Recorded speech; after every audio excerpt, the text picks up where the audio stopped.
How dare you meddle in our domestic affairs? How dare you meddle in the independence of our judiciary? Paano mararamdaman nyo kung kaming mga Pilipino ngayon ang magsabi sa mga Amerikanong West, ipawalang sala mo yung taong yan dahil sa tingin namin, yan ay inaapi lamang. Hindi tama po yan. Attorney, may lumabas din na balita kahapon. Ang US State Department, abay hinihimok ang Pangulo na ibasura rin ang natitirang drug case, trafficking case, laban nga dito kay dating Senador Leila de Lima.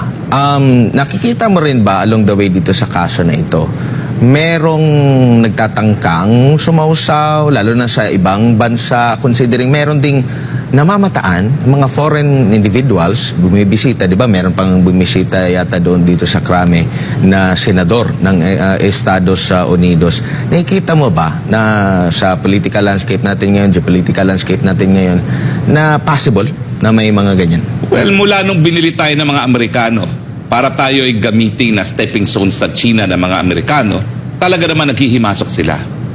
How dare you meddle in our domestic affairs? How dare you meddle in the independence of our judiciary? Paano mararamdaman nyo kung kaming mga Pilipino ngayon ang magsabi sa mga Amerikanong West, ipawalang sala mo yung taong yan dahil sa tingin namin, yan ay inaapi lamang. Hindi tama po yan. Nakasaad po sa UN Charter ang prinsipyo ng non-interference. At ang ginagawa nila na nag-iimpluwensya sila sa kanilang mga deklarasyon para mapawalang sala isang tao na akusado na isang napakaseryosong kaso na pangangalakal na pinagbabawal na droga na doon mismo ginanap sa Muntinlupa, wala pong aspetong political yan. Hindi po yan kaso dahil sa malayang pananalita, hindi po yan kaso na sinusupil ang malayang pag-iisip. Yan po ay isang lehitimong aksyon ng Estado laban sa narcopolitics.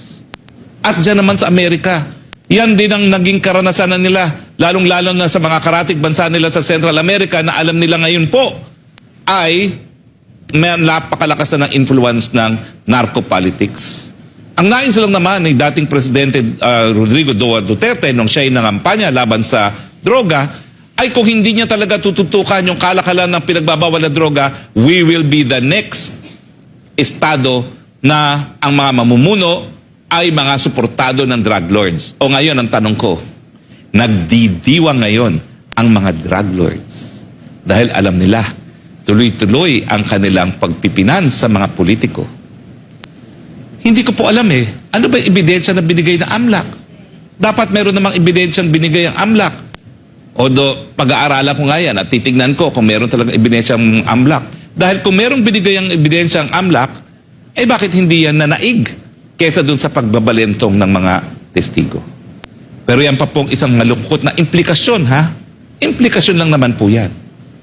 Na baka yung mga narco-politics, yung mga drug lords na namimigay ng pondo, lalong-lalo na dun sa tumatakbo para Senado, na napakamahal naman po talaga, I give you my word. Kung wala kang kalahating bilyon, huwag ka nang tumakbo. At yan po natutunan ko. Kaya hindi na ako tatakbo dahil wala naman akong kalahating bilyon.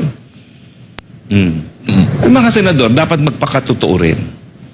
Ewan ko ba, nakita ko yung Sochi nila lumalabas, mas marami pa kuno akong ginastos. Hindi naman totoo yun. Dahil halos wala akong posters, halos wala akong t-shirts. Nakipaglaban lang ako pagdating sa TV ads. Pero pinakakonti pa rin ako. And yet, napakalaki na po nung nagastos ko. Kulang talaga para manalo. Attorney, kung sakali man na ito, sabi mo nga kanina, pag magtutuloy-tuloy ito, posibleng ma-absuelto si dating Senador Leila de Lima. May habol ba si Senador Leila de Lima o yung magbabayad, may babayaran ba, may pananagutan ba ang gobyerno sa kanya? Mahirap kasi ang daming tumayong testigo laban sa kanya. Ang malicious prosecution, dapat ipakita niya na walang kaebidensya sa simula. Paano niya sasabihin walang kaebidensya? Hindi bababa sa 10 ang positibong testimonya na siya ay kabahagi ng kalakalan na pinagbabawal na droga, kasabwat ang mga drug lords sa loob mismo ng Muntinlupa. Hindi po yan mabubura, bagamat sila po ay bumalentong. So, tingin ko rin, mahirap kung hindi imposible Dahil in the first place, kung hindi nagtestigo yung mga ganyang mga personalidad, baka po pwede. Pero dahil nagkaroon ng ganyang testimonya, ang tanong, sinong nagpabaliktad? Sinong nakinabang sa pagpabaliktad? At sagutin natin, yung nakinabang, siya siguro ang dahilan ng pagbabaliktad. Di ba? That is consistent with human experience na tinatawag. Dahil ang batas naman po, nakabase yan sa karanasan ng mga ordinaryong mamamayan.